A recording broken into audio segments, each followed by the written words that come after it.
No milk. Well, you drink skim milk, don't you? No, I drink no milk. No, you don't drink any milk at all? No milk, no.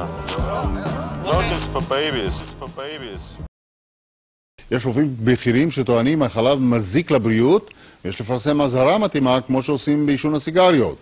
סוגיית החלב היא כעת אחד העימותים הבוערים ביותר בעולם הרפואה. בוערים עד כדי כך שיש רופאים בכירים מכנים את הנוזל הלבן פסולת. כי חלב הוא אחד המזיקים הגדולים ביותר במקרר שלנו. דוקטור אבני פרסם במקבר את הספר עזוב את העטינים שלי, ובו הוא מזהיר מפני שתיית חלב.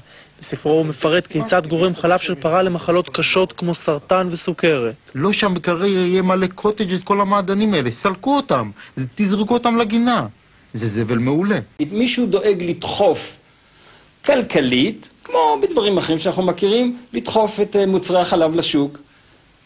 ולכן זה כל כך פופולרי, אבל הסינים לא, ואצל היפנים אתה לא תמצא שתיית חלב. אותו דבר היה עם סיגריות. עד שמשרד הבריאות בארצות הברית לא קבע שהסיגרות מזיקות, תעשיית הסיגרות פרחה וסגסגה. עובדים עלינו בעיניים, ועושים את זה עם תקציבי הפרסום הגדולים ביותר בארץ ובעולם. אז קשה להתמודד עם המסר השקרי שאנחנו מקבלים כבר למעלה מ100 שנים. חלב שמשווק לנו כתרופה או כחומר מניעה לבריחת סידן, לאוסטאופורוזיס, בעצם מגדיל את סיכוני בריחת הסידן במאות אחוזים. אבל הוא מכיל סידן. אוקיי, רק שהסידן לא נספג. ואנחנו רואים שבחברות שצורכות תועפות תוצרת חלב, למשל אלופי העולם בצריכת תוצרת חלב, הדנים והנורווגים, הם שיאני העולם באוסטאופורוזיס. גבינה, הפלא ופלא, שודדת סידן מתוך העצמות, משום שהיא יוצרת חומצות. אין שום חומר במוצרי החלב שהוא חיובי לגוף שאי אפשר לקבל אותו ממזון אחר. אתה חושב שחושבים על זה, אנחנו המין היחיד שצורך מזון תינוקות לאורך כל חייו. לגיל היליקה. זאת אומרת, אין באמת בעל חיים בטבע שצורך חלב בגיל בגרות. נכון. חוץ מבני אדם. ועוד של מין אחר. There's no other mammal that sucks on a cow except a cow. Except a cow. Right. חלב הוא מזון מאוד הורמונלי. כשההורמון הדומיננטי בחלב נקרא IGF-1, Insulin-like Growth Factor 1. הורמון גדילה מאוד מאוד פוטנטי, שגורם להתחלקות מואצת של תאים. לתינוקות זה עוזר. לילדים בגיל גן תחילת בית ספר זה כבר גורם לציצים, בנים ובנות, גניקומסטיה. רעל המוות הוא ספרו של רוברט כהן האמריקני על נזקי החלב. Milk we're drinking is filled with fat. We know that. Cholesterol.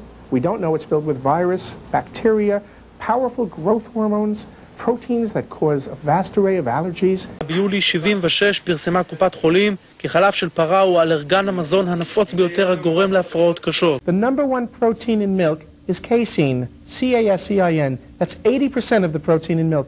That's the same glue they use to put a label on a bottle of beer. That's the same glue they use to hold your wooden furniture together. החלב הוא אחד הגורמים למחלות רבות בילדים קטנים. החל בסכרת נעורים, מחלות שמתבטאות בהפרשות בדרכי נשימה, וזה ברונכיטיס, זה נזלות, זה דלקות גרון, זה דלקות המון. כשאני מפסיק לילד מוצרי חלב, חלק גדול מהמחלות שלו פשוט חולפות. הוא למעשה אינטרס כלכלי נקי, ללא כל התחשבות בבריאות הילד. ילדים שנחשפים לתוצרת חלב, יש להם פי 6 יותר סכרת נעורים. להימנע מסכרת, להימנע מאלרגיות, להוריד באופן דרמטי את הסיכון שלנו לסרטן, לרוקן את בתי החולים. פשוט תרוקנו את המקרר קודם כל מתוצרת חלב. החלב הוא הכי גרוע, כיוון שהוא פוגע בכל תא בגוף, בכל רקמה שקיימת ושנבראה.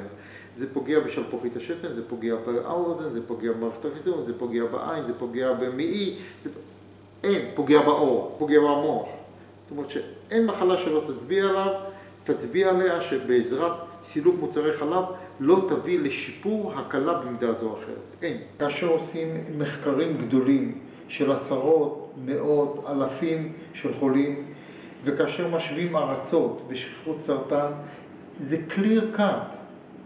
זה באופן מוחלט, סטטיסטי ברור. שד, מעי, שחלה, רחם, אשכים וכנראה לויקמיה, אלה clear cut. בארץ שאין בחלב אין סרטן שד, אין סרטן מעי גס. במקום שאין מוצרי חלב, שכיחות הסרטן יורדת ב-70, 80, 90%.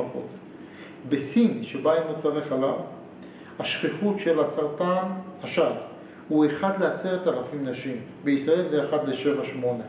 זה פי 1,000. The panel of scientists stated the truth clearly. Number one, milk doesn't benefit sports performance. Number two, there's no evidence that dairy is good for your bones and prevents osteoporosis. In fact, the animal protein in it may actually help cause bone loss. Number three, dairy is linked to prostate cancer. Number four, it's full of saturated fat and it's linked to heart disease. Number five, dairy causes digestive problems for 75% of people with lactose intolerance.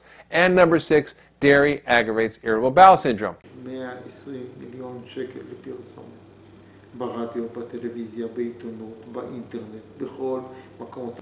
בלי חלב תמות, לא יהיה לך סידה, פיל לא שמע על זה, ג'ירפה לא שמע על זה, לוויתן לא שמע על זה, שבלי חלב אי אפשר לחיות. ומי רוצה לראות את השיניים של קרי שהוא לא ראה כוס חלב בחיים שלו, קוטג'? לא צריך, יש בטבע הכל, בירקות, בפירות, בהכל.